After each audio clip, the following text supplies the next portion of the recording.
Have you ever felt like selling your digital products online is like shouting into a hurricane? You put all this work in and nothing? So how do you build a brand that actually cuts through the noise and, makes sales? Well, that's exactly what we're going to dig into. So picture this. You create this awesome digital planner. You pour your heart into it. You list it on Etsy or Gumroad, and then crickets. It's a super frustrating and honestly a really common problem.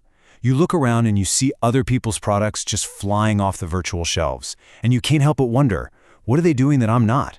Why does my stuff feel totally invisible? Well, here's the tough reality. You're not just up against a handful of competitors. You're in a sea of thousands of sellers, and a lot of them are offering things that are pretty similar to yours. The scale is just massive. And that's exactly why the old playbook of just have a good product and do some SEO simply doesn't cut it anymore. And that right there, that's the core problem we're talking about today.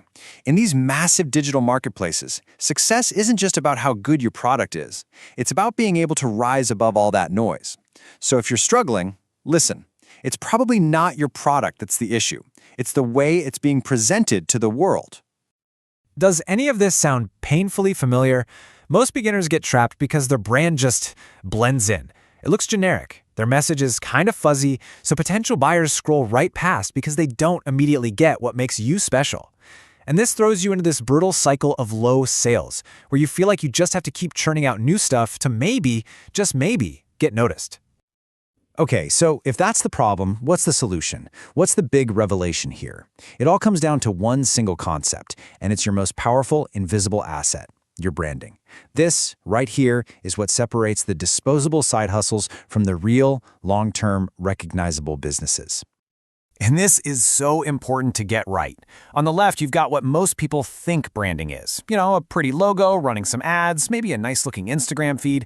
But no, those are just tools. They're marketing tactics. The real deal is over on the right. True branding is your identity. It's the emotional connection you forge with people. It's really about the feeling they have about you, way before they even think about clicking that buy button. So the big takeaway here is this. Branding is the whole experience.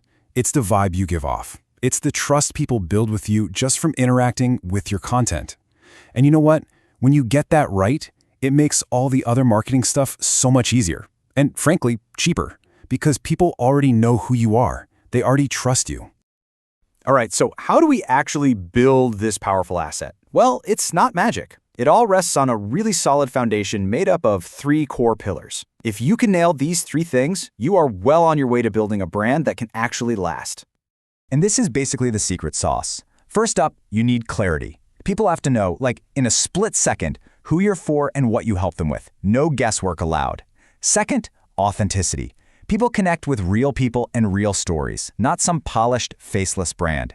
And third, consistency. And this one's huge. It's all about being recognizable, being familiar, no matter where someone finds you.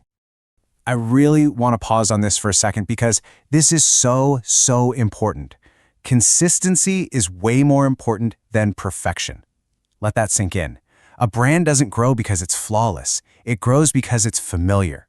When people see your stuff and they instantly recognize, oh, that's them, that recognition, over time, builds and compounds into real trust. So how do we build that familiarity? Well, that's where this simple action plan comes in. We're going to break it down into a 4-step blueprint that makes this whole branding thing feel way less overwhelming, even if you're starting from absolute zero. Okay, let's walk through this. Step 1, it's all about your audience. You have to get inside their heads, understand their biggest struggles, and know where they hang out online. Next, step 2, you've got to define your identity. What's your personality? What's your story? And remember, the goal here isn't to be impressive, it's to be relatable. Step 3, then you design your visuals. Keep it simple. A recognizable logo, a clear color palette, a couple of fonts. That's it. And finally, step 4 is all about your presence. You take all that work and you show up consistently everywhere with killer social bios and content that actually helps people. So you do all this work, what's the point? What is the ultimate payoff? Well, it's huge. You completely transform your digital products.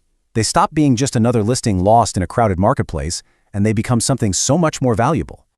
And honestly, this quote just nails it. You're not just selling a file anymore. You're building an asset. Think about that. An asset is something that grows in value, that works for you even when you're not working. It's something that can generate predictable income because your name, your brand, actually means something to people. And look, these are the real-world results we're talking about. With a strong brand, you finally stand out. You can charge what you're actually worth instead of always competing on price. You build a loyal community of people who come back again and again because they trust you. And this is how you get to that goal of stable, predictable income. Your products start selling because of who you are, not just because of what they are. So as we wrap this up, I want you to let this be your new focus. I want you to stop asking, how do I get more views? And start asking the one question that truly, truly matters for your brand. Why should someone choose me over everybody else? Because your answer to that, well, that's everything.